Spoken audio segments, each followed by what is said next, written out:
As wildland firefighters, we operate in a dynamic and inherently hazardous environment. We deal with constantly changing variables that significantly impact our decisions and tactics. Using the Incident Command System, we work with diverse partners from locations across the country and around the world. We encounter communication barriers, political pressure, time constraints, and dynamic high-risk situations with the potential for negative outcomes. So, how do we deal with these challenges? By using the risk management process. The 5-step risk management process is found in the Incident Response Pocket Guide, or IRPG. Identify hazards, assess hazards, develop controls and make risk decisions, implement controls, supervise, and evaluate.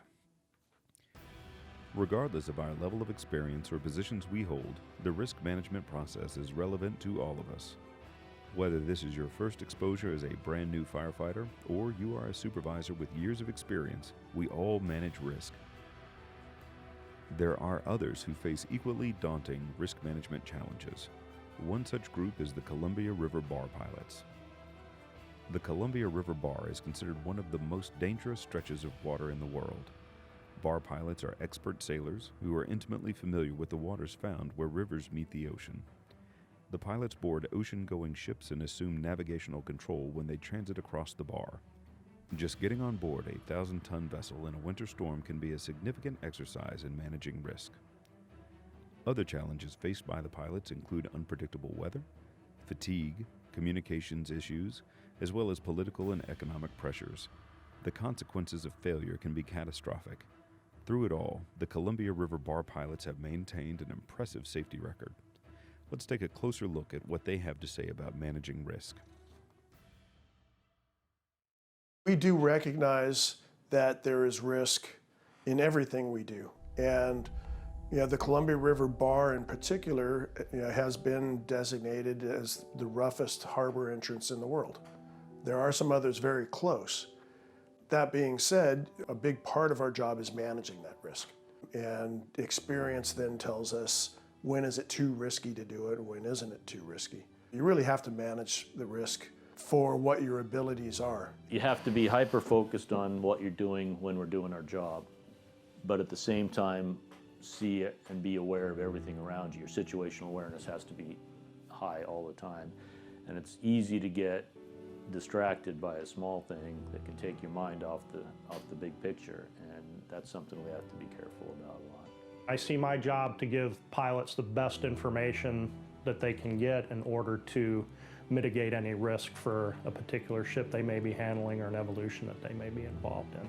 So that takes all kinds of forms, from the planning process, which starts early in the morning, knowing what kind of ships we have, what kind of drafts we have, what the weather we're looking at is. It's my job to compile a lot of that information and work with our operations pilot throughout the day to enable him to make the right decisions. For situational awareness for us, the first step is what's the weather? So looking at all of the weather tools out there, NOAA buoys, wind gauges, calling the National Weather Service, talking with them. We always have to have a visual in our mind situational awareness of what the weather is and what's coming. That way we can plan our movements of ships and how we're going to board them, be it pilot boat or helicopter. Situational awareness on board a ship as a pilot is different than as a ship captain or as a navigation officer. Each position has its own focus. The captain's looking out for his crew and the overall operation of the ship, where the pilot is just doing the navigation. Danger is generally a function of how high a wave are you potentially going to encounter, because even the big ships that you see in the rivers and harbors of the United States, if they take a large wave broadside, they can be, as they say, turned turtle or capsized and sink. So it's critically important that you know what the conditions are and not take a ship out in those conditions where she would be potentially in danger, despite the capability of a bar pilot who is on the bridge directing the navigation of that ship through the crew. Risk assessment starts early on in here, and we're looking at the age of the ship, the nationality of the ship, the weather conditions, what the current's going to be doing, taking all that into account. So you've got your kind of base expectation there. There's always uncertainty built in with that. and you have to allow for uncertainty both ways. You know, it may be that the weather lays down and it's a lot better and nicer, it goes great, but the weather could go worse, the ship could be worse. A lot of things can come in there, and we all have that can-do attitude you spoke about. We didn't get to be ship's captains without having that and the get-her-done kind of mentality. We have to tone that down in here. There's times you can get it done, but should you get it done? You know, if you're working right on the edge of that can-do line, I can do this, provided everything goes perfect, then you're too close. You have to have room for the uncertainty in there. It's intuition and experience. You know, how many times have you seen it? And, you know, so I was at sea for 24 years before I became a pilot, and then another 13 years as a pilot. So, yeah, I've seen a lot. Not only here, but you know, sailing in and out of ports in Asia, Africa, fishing boats there. You can always kind of fall back on your experiences and you know, use them where you are. When I look at firefighting, you're constantly having to make judgment calls about what are the wind and other conditions that are affecting the fire's behavior, and how do you deploy manpower in the midst of that kind of swirl of dynamic physical conditions associated with, you know, the humidity, the wind, etc., and what the fire's doing, direction. Very similar set of highly dynamic factors have to be evaluated by the pilots. There's a saying that the ship's safest place is sitting at the dock, but that's not what it's meant to do. So it has to sail, there's risk involved, period. And bad things can happen, but you need to be as prepared as you can for those to happen. And they will happen, so you have to have at least a thought process in your head of how you're going to deal with it when it happens. One of the decisions that bar pilots have to make, especially during the winter months, is do they close the bar to commercial ship traffic, which may result in a buildup of ships outside the mouth of the river for a day or two. It's a safety call they've got to make based upon the conditions that they are monitoring on an hourly basis during rough conditions. The economic consequences of closing the bar are significant, and that's a decision that the bar pilots take very seriously. They collaborate with the Coast Guard on it, but the Coast Guard really defers significantly to the bar pilots because they are the ones with the expertise in how particular conditions would affect an ocean-going vessel. We don't do formal checklists while we're underway on a ship.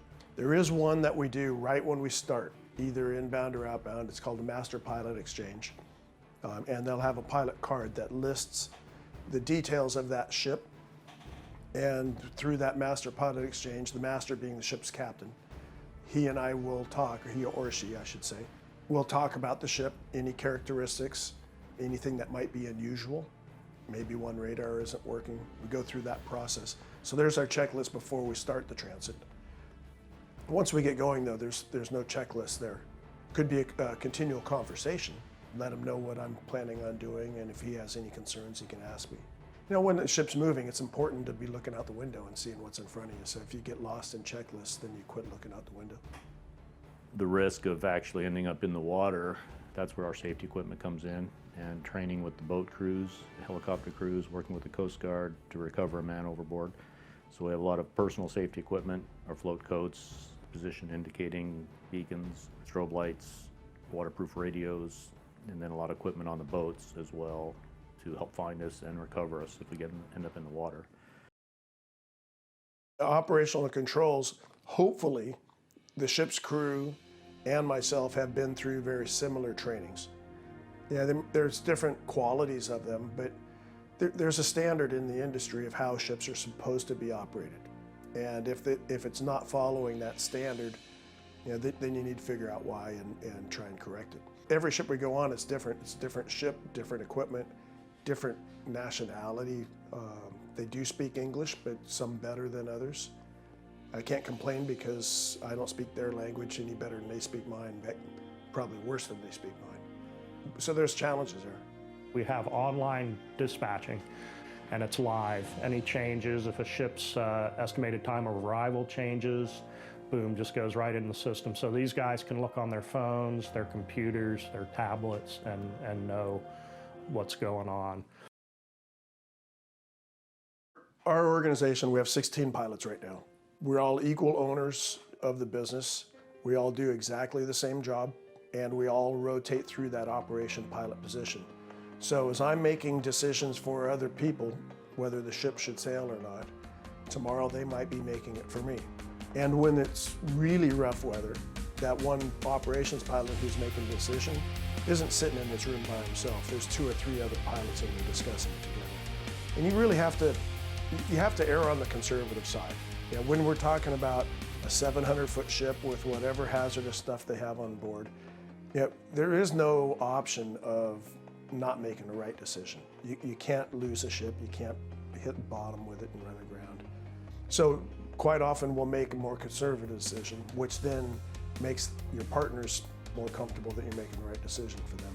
We're 17 peers, there's no hierarchy structure, and we share that leadership role. We rotate through that all the time, but we're always making decisions for everybody. We do have definitely a variance in risk tolerance between individuals, but we have to keep the group in mind all the time.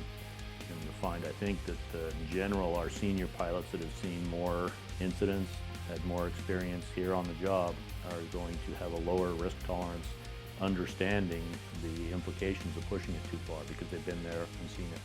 Newer guys will come in a little more confident sometimes than they should be and push it. And so that's something that the senior guys have to work with the junior guys. When the operations pilot's in here making decisions, if he's a newer guy, there'll be senior guys in here guiding him, coaching him. When that storm's coming in, we watch the waves come, we go out and try and bring ships in.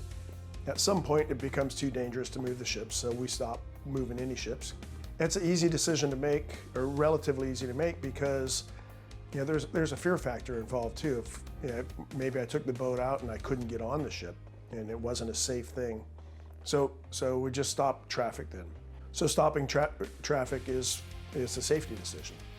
Getting it going again, that's all based on economics and trying to get the commerce moving again. You want to do it safely, but you don't want to do it so quickly that you're putting the ships in jeopardy still. So there's that fine line of when is the storm going to be low enough where it's okay to sail the ship, and you never want to get a ship moving before that line. Another normalization that we have here is in the beginning of winter, storms start coming. That first storm, we might be a lot more cautious on when we close the bar and open the bar than the end of winter. There is some normalization there, and I don't feel like at the end of winter we're making riskier decisions. Well, maybe they're riskier, but not risky decisions. It's just that we're making those decisions more frequently so that we're getting more tuned in to making the right decision instead of the more conservative decision. We always kind of joke about it the first time we close the bar. It's like, well, yeah, come February, this will be normal. You need to realize, number one, that you're never going to do away with risk completely. All you can hope to do, and there are certainly steps you can take to lower that risk to, I don't want to say an acceptable level, but you know, it's still going to be dangerous, even in the best of times, in this industry and in firefighting, I would imagine as well. What can we learn from the Columbia River Bar pilots that we can apply in wildland fire? How does their risk management compare with ours? Look at the risk management process found in the IRPG to help you answer this question. It is a reliable tool that can help us manage complex situations in a dynamic environment. Regardless of your experience or position, managing risk is everyone's job.